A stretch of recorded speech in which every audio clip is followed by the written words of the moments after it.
Era el 12 de junio de 2010 y Argentina debutaba en el Mundial de Sudáfrica contra Nigeria. A las 11 de la mañana en La Plata caía una lluvia torrencial y las calles eran las de una ciudad sin gente. Pero no todo era quietud y expectativa mundialista, porque las cámaras del teatro argentino registrarían a esa hora lo que, además del triunfo de la selección, luego sería la noticia del día. Un hombre de chambergo y lentes oscuros saludó con un good morning a unas personas que estaban en la puerta del teatro y se dirigió hacia la muestra de pinturas del subsuelo. Apenas 16 minutos más tarde, y sin que nadie lo advirtiera, aquel visitante salió de allí llevándose un cuadro de Jules Solar y otro de Miguel Ángel Vidal, valuados en unos $74.000.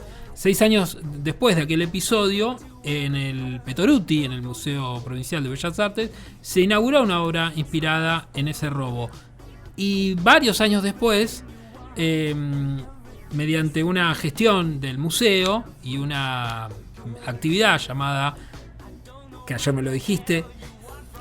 Sí, la actividad esa que dan cuadros en adopción. Sí, exactamente. Bueno, di con un cuadro. Yo sin saberlo, tengo en mi casa una obra que reproduce. No me sale. ¿Viste? Ahora me enfermé con eso. Que reproduce esa obra que fue robada. Para clarificar más la noticia y la historia, mejor dicho, vamos a hablar con el artista, no el que robó, sino el que pintó, Ariel Kuzmir. Ni tampoco Jules Solar. No, Jules Solar tampoco. Ariel, ¿cómo te va? Buenas tardes, gracias por atendernos. Hola Ariel, hola Juliana, ¿cómo están? ¿Todo bien? Bien. Más o menos es así la ¿Museo historia. Nómade era? Errante, puede ser. Museo errante. Pinacoteca errante. Pinacoteca errante. Vamos, bueno, esos aplausos. Distintas. ¿Viste? A veces me acuerdo de la misma idea. Sí. ¿Vos te acordás bien la historia? ¿Fue así, no? ¿En un mundial? Sí, exactamente. Fue...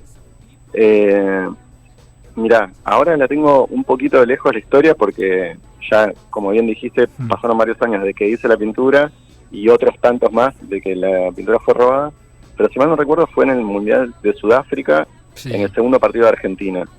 Pero bueno, estaba jugando Argentina, entonces todo el mundo claramente estaba atento a eso. Y bueno, y estas personas aprovecharon ese momento de distracción para ingresar al museo, y estaban ahí y hicieron la operación sin ningún problema. Me da la sensación de que fue planificado. No, fue súper planificado, porque se llevaron varias obras, desmontaron obras que estaban en bastidor y les quitaban el bastidor, y creo que hasta marcos, o sea, como llegaba al baño y habían sido las obras desmontadas, ahí en el baño, y se habían llevado. Tremendo. Cosa que pasa en los museos, lamentablemente, cada tanto pasa. Sí, claro, vamos sí. a pero decirlo, bueno, es posible. Lo que era un poco trágico de la historia es que, o sea, el Museo Petoruti justamente fue fundada por Petoruti, y Jules Solar y Petoruti eran muy buenos amigos. Entonces cuando él toma la dirección del museo, Jules dona la obra al museo, y es la primera obra que un artista dona por sus propios medios a una colección pública. Entonces era la primera obra donada por un artista, lo cual también tiene otro valor simbólico. Esa pintura nunca apareció, ¿no, Ariel? Y no, todavía está perdida en el éter. En el mercado negro. Hablamos de Palacios en Bría, esa es la obra. Palacios en Bría, que además, yo hablo así un poco bajito porque estoy en una biblioteca, en la biblioteca del Goethe Institut, sí, en Avenida Corrientes, así que voy a hablar así un poco bajito. Bien, está bien, igual se escucha bastante. Sí, yo también se escucha muy bien. Bueno. Sí, esta obra, si bien medía unos 70 por 50 centímetros más o menos, que no es un tamaño súper grande, de hecho la que vos tenés en tu casa tiene ese tamaño, suele ser el tamaño del original, sí. O sea, muy parecida al tamaño del original, pero dentro de los tamaños de Jules es un tamaño grande, porque generalmente las acuarelas de Jules Solar son bien pequeñas, así que esa es una obra como importante, digamos, o por lo menos de gran formato. Claro. Cuando la gente escucha y dice, ¿cómo? ¿Vos tenés una obra? ¿Vos qué hiciste con esa obra? Y yo lo que hice fue como una remake, o sea, lo que hice fue volver a pintar el Jules Solar a partir de la documentación que encontraba, o sea, fotos que tenía en el museo, la obra está publicada por lo menos en 2 libros, entonces a partir de esas referencias la volví a pintar, con la diferencia de que la pinté como si estuviera marcada y colgada en el museo. Claro. Entonces está la obra como si estuviera dispuesta en la sala. Entonces es como si miráramos la obra de la obra, ¿no? Como tiene esa... ¿Quisiste devolverla al museo así? Sí, o sea, mi operación fue como muy concreta, ¿viste? Fue como, de alguna manera, un acto de repatriar la obra, de alguna manera, así, las ganas de que el Jules Solar de alguna manera esté representado. Porque además sí. a mí me gusta mucho el trabajo, o sea, me encanta el trabajo de Jules, y en esa época especialmente lo investigué mucho, y bueno, era una forma también de, como te decía, de devolver esa obra que él había donado en su momento. De hecho fue una muestra tuya, ¿no? En el 2016 en el Petoruti. Sí, o sea, está lleno de paradojas la muestra, porque la muestra se llamaba Ladrones y contaba, o sea, como que la narración contaba justamente unos personajes que entraban en un departamento y que limpiaban el departamento de absolutamente todos los objetos hasta dejarlo blanco, como si fuera una sala de muestras. Y esa era una muestra que yo había hecho el año anterior, de la cual en la inauguración, o sea, era una muestra en un espacio grande junto con otras muestras, y el día de la inauguración, que era un evento muy grande, el cual viene, no sé, más de 400, 500 personas, desapareció una de las obras, lo cual había causado ya en ese momento toda una suerte de suspicacias, porque la gente decía, bueno, es una obra conceptual, porque le dicen que me cansé de negar, pero bueno, en el momento era difícil parar las bolas de Facebook. No te creyeron. O sea, mis conocidos sí, pero después otra gente que prefería elegir la fábula se quedó con esa idea. Y entonces Guille, cuando me invita ella estaba pensando toda una serie de muestras que trabajaban con lo patrimonial. Ajá. Entonces le interesaba hacer una muestra alrededor de esta ausencia, y me invitó a hacer una nueva versión de Ladrones junto con la obra del Jules. O sea, fue a decir verdad, una idea de Guille. De Guille Mongan, sí. Sí. Y a mí, por lo general, los encargos me cuestan un poco apropiármelos, porque bueno, justamente son las ideas de otros, pero al final cuando funciona me resulta lindo, porque es como transformador. O sea, claro. no es exactamente la idea de uno, sino que es la idea de alguien más, pero cuando lográs hacer la propia, bueno, de hecho me terminé volviendo un fan total de Jules Solar a partir de esta época. Contanos algo de Jules que no se sepa así popularmente. Mira, se sabe bastante poco de Jules Solar. Es un caso para mí súper raro del arte argentino, digno de estudio, porque si bien es un artista que, no sé, para la mayoría tenemos una imagen de más o menos qué es lo que pinta y todo, es como que tenemos una idea de él como solamente como pintor, como acuarelista fundamentalmente, pero es un artista de verdad que trabaja en otro, o sea, su trabajo en realidad es otro, su obra es otro. Es como un artista que trabaja como con la potencia del lenguaje. De hecho, Borges siempre decía que él había sido su primer maestro, y decía que era una de las personas que más lo había influido en su vida. Y bueno, y él, o sea, creó dos lenguajes en realidad.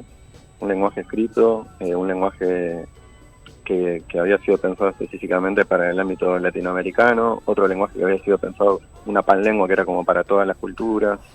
Era un estudioso de las religiones y de las culturas antiguas, y se había dedicado como buena parte de su tiempo a establecer relaciones entre esas distintas culturas, encontrar patrones y puntos en común, y a partir de eso había creado toda una serie de sistemas de todo. O sea, había hecho como todo un sistema de notación musical, inventó pianos, por ejemplo, específicamente para ser ejecutados con esa notación musical, que era de 6 notas, cada nota representa un color. Todas sus pinturas también funcionan en relación a a esa misma idea del uso del color como una especie de sinfonía musical. Tiene un libro maravilloso que, sinceramente, para mí ese libro y el Panjuego son mis favoritos de su obra, que es el San Signos, que el San Signos él lo empieza a escribir en Europa. Él vivió 12 años en Europa, y allá, o sea, es un ocultista, ¿no? Como alguien que se dedicó bastante al estudio como profundo de las religiones, y por lo tanto participó como de distintos grupos de estudio, sectas, etcétera. Y como que en la última etapa del viaje, él estudió durante esos años el trabajo como de varios como iniciados, y en particular se ha interesado mucho por el Aleister Crowley, claro, que como muchos saben, es como uno de los principales influyentes del ocultismo del siglo XX. Y bueno, y finalmente él se integró al grupo de Aleister Crowley, digamos que era uno de este círculo súper cerrado de estudio, y Aleister Crowley o sea, años después todavía le seguía mandando cartas diciéndole básicamente que vuelva, y que Jules había sido el más extraordinario, el más creativo de todas las personas con las que habían producido visiones, porque una de las cosas que hacían era como lecturas.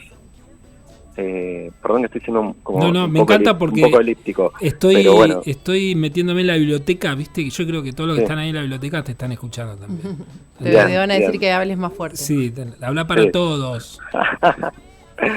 Dale. No, como de verdad, más allá de lo que estoy contándoles, que seguramente para algunos será súper interesante, para otros no tanto, recomiendo de verdad el trabajo de Jules Solar. Para mí es un artista muy diferente de nuestra escena. Para quienes conocen a Duchamp, yo me animo a decir que es nuestro Duchamp. O sea, es como alguien que de verdad, digamos, como planteó otra idea como sobre el arte, y que, digamos, todavía lo estamos estudiando. O sea, como todavía estamos tratando de entenderlo. Sí, dale. No, y por eso digo, no habría Borges sin Jules Solar, para decir algo. Como que es un tipo muy clave en la escena del cruce entre visuales y escritura. Por ejemplo, él era más cercano al grupo de los escritores que de los visuales, y era fundamentalmente, digamos, se dedicó mucho a la astrología. Entonces tiene, no sé, como todas las cartas de todas las personas de la época, cuáles fueron retratos, las cartas astrales, ¿no? Y bueno, y este libro, el San Signos, está escrito en neocriollo, que es esta lengua que les contaba que está inspirada, digamos, en toda la tradición latinoamericana. Y es una lengua, por un lado, que es preciosa, pero además de que él desarrolla una lengua específicamente para escribir estos textos, las visiones son extraordinarias. O sea, es muy... bueno, nada, voy a seguir ensalzando cual fan, pero sí, fan total. No soy el más indicado, no soy el más objetivo, pero de verdad me parece un trabajo como para investigarlo, y me parece que nos lo han enseñado mal, como que generalmente nos lo muestran como un pintor un poco estrafalario, pero me parece que no, que es un artista que trabaja con el lenguaje en múltiples, o sea, podía hacer desde la música, la escritura, los títeres. En un momento se dedicó a hacer todo un trabajo de teatro específicamente con marionetas, títeres. Nada, un tipo inabarcable en un punto. Y no sé, a mí me interesa este tipo de artista. La obra, sí, Ariel, la obra que vos reproducís, ¿no? Y queda como una nueva obra, ¿no? A partir de lo que sucedió. ¿Vos la hiciste cuando conocés el caso o ya sabías de...? O sea, a ver, a lo que quiero decir, ¿ya tenías todo esto que nos decís de Jules Solar en tu conocimiento? No. No. La verdad, o sea, que lo que pasó es que yo era otro más que creía que Jules Solar era como si fuera nuestro Paul Klee. digamos, como que era un pintor sensible, que hacía esas acuarelas enigmáticas y no sé, un poco ambiciosas, pero la verdad que no conocía como en profundidad todo este trabajo, ni el Sansignos, ni el Panjuego, que no lo nombré, pero es increíble, es hermoso, y muchos otros trabajos, las notaciones musicales y todo, y en esa época una curadora amiga me prestó también como el libro, el Sansignos, y después tuve otros libros en las manos, y como que ahí empecé a investigar como todo el otro mundo más allá de la pintura, y me di cuenta que la pintura era tan solo, digamos, como su pata más cotidiana, pero no era la más importante tampoco. Y otra idea, otra pregunta que tengo es, te basaste en imágenes de ese original, obviamente, pero ¿qué se siente de alguna manera copiar? Porque lo que intentabas era copiar fidedignamente ese original. Digo, ahí encontraste cierta dificultad y dijiste, che, no me sale. Che, no puedo ser este pibe, ¿viste? Porque uno dice, bueno, quiero hacer lo que hizo Jules Solar, pero, no sé, por ahí no es muy fácil hacerlo. Ni siquiera copiándolo. No, ni lo intenté. Ah, ok. O sea, digamos, fui respetuoso porque, sobre todo, es una obra que fue robada. Entonces digo, bueno, si la vamos a traer de nuevo al mundo físico, vamos a hacer más o menos fidedigno. Sí. Pero, por ejemplo, la obra original es una acuarela, yo pinté un óleo, entonces ya directamente es otra paleta, otro tipo de pintura. No, hay mucha distancia con la obra de Jules Solar. O sea, lo que yo hice es más bien invocarla, un acto de invocación, no solamente a Jules Solar, sino también a la ausencia de la obra. Uh-huh. Como que la obra marca la ausencia de otra obra, y al mismo tiempo no sé, como que restablece su lugar ahí. Y si ponele que este trabajo no hubiese estado hecho, ¿no? Si cuando robaron el Palacio de Bría, esta obra de Jules Solar, nos hubiesen privado para siempre de esa imagen, pero vos supieras de qué se trata, ¿cómo la describirías? ¿Cómo pintarías esa imagen? Sí. A partir de los relatos. ¿Cómo describirías esa imagen para quienes no la pueden ver nunca más? Muy bien, para contarla en la radio. Y mira, yo me animo a decir lo siguiente, lo cual, o sea, es una interpretación, ¿no? Una interpretación posible entre muchas. Es como, imagínense un mundo de carteles de colores, tipo carteles rojos, amarillos, verdes, azules, blancos, negros, todos de colores puros. Y entre medio de esos carteles aparecen una luna, aparece una crucecita, aparecen como algunos signos. Y hay como una suerte de horizonte que organiza como el paisaje, y ahí aparecen unos personajitos. Y los personajitos esos son bastante chistosos, como que tienen unas caras como como si fueran medio golem, viste, como medio unos muñecos, o unos muñequitos. Pero tiene una cosa entre infantil, o sea, como un tipo de imagen que es un poco naif, si se quiere, y por otro lado muy compleja, como tiene mucha geometría, muchos juegos, como si fuera una especie de mosaico de colores. Sí, así la contaría. Hoy me voy a parar frente a la obra a observarla de manera distinta. Vos sabés que cuando puse la obra en mi pared, te mandé la foto, y cuesta encontrarle una armonía, porque es en su mayoría negras, más allá del objeto principal, pero hay como un ruido en cuanto a, no sé cómo decirlo, las diagonales, claro. Entonces cuando uno pone un cuadro, siempre el ojo es que como que pide simetría automáticamente, ¿no? Por el marcos y por las paredes. Bueno, pará. Yo te puedo preguntar también algo. Sí, claro. Cuando vos solicitás que venga una obra a tu casa, ¿solicitás alguna en particular o simplemente te envían una? Mirá, y es sorpresa? No, la primera vez fue sorpresa, porque esta ya es la segunda, ahí va. Y esta fue elegida. No por mí, sí por mi compañera, que te conoce. Pero ella eligió ese cuadro, pero es muy tímida y no quiere participar nunca de nada. Entonces me hace poner a mí adelante. Pero te manda a buscar sí, la obra. me manda a buscar a mí a la obra adoptada. ¿Pero no se puede revelar su nombre?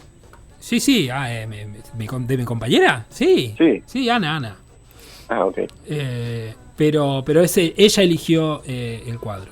Ella eligió la obra. Ella eligió la Bueno, obra, sí. me alegra mucho que esté. O sea, de verdad que lo más lindo que le podía pasar ahora es no solamente entrar finalmente al museo, a la colección, que no fue sencillo, llevó mucho tiempo todo este asunto. Uh-huh. Pero no solo eso, sino que ya arrancó así, tipo, yendo a casas.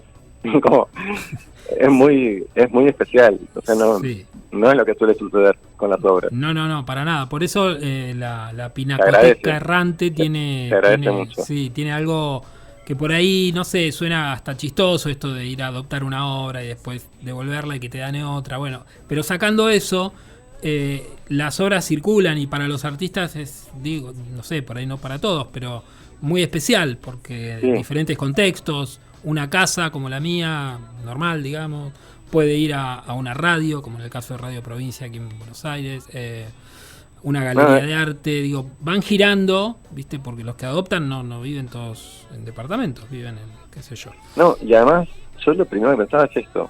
O sea, la obra de por sí tiene el karma de haber sido robada, ¿no? Sí. Es como si de alguna manera el temor que ya de por sí la rodea es esa, ¿no? Como que no la roben, ¿viste?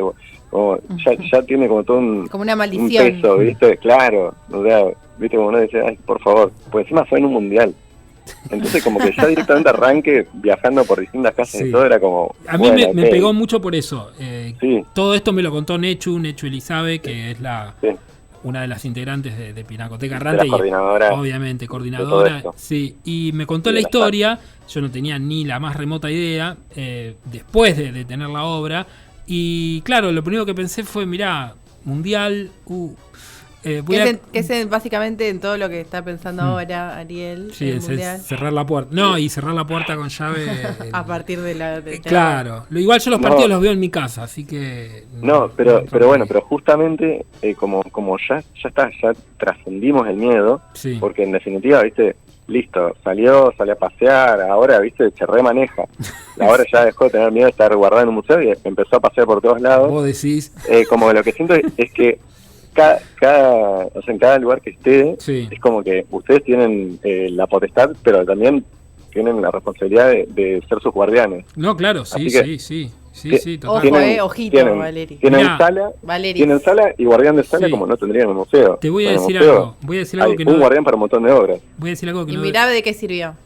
El otro día, ¿cuándo jugamos? El sábado. Contra Australia, ¿no? Sí, jugamos contra Australia. En uno de los goles, creo que el primero. En el segundo. No. Voy al living y estaba torcida la obra. No. Te juro. No. Te juro. No me digas eso. No. Te juro que estaba torcida la obra cuando grité el gol. Yo no los veo en el living, el partido lo veo en mi habitación. ¿Vos crees en los duendes? Para mí fueron duendes. No sé. Ladrones. No, ladrones no, pero estaba torcida la obra. Tiene algo esa obra. Esa obra tiene algo. Tremendo. Bueno, nos metimos en una historia fascinante. Una historia fascinante tiene esa obra, además de todo. Sí. Así que te agradecemos en nombre de todos, menos el Chorro, que seguramente la quería para él y que nadie más la mire. O para alguien, viste, también, como son a veces son como la mano negra de alguien más. Uno, ¿no? Andás a ver, claro. ¿A dónde estará esa obra? ¿Dónde estará esa obra? Pero en nombre de los que no fuimos chorros, te agradecemos, Ariel. Y estos minutos en una biblioteca, la Goethe, ahí que debe haber un silencio germano. Absolutamente. Sí, lo respetamos siempre. Te mandamos un abrazo y gracias por estos minutos. Les mando un abrazo enorme y muchísimas gracias por cuidar la obra y también por haber charlado todo esto. Gracias, Ariel, abrazo. Bueno, hasta luego. Muchísimas gracias. Era Ariel Kuznir, el artista que reprodujo esta obra robada durante un mundial hace 12 años en el Teatro Argentino en ese momento, mientras se jugaba un partido de Argentina.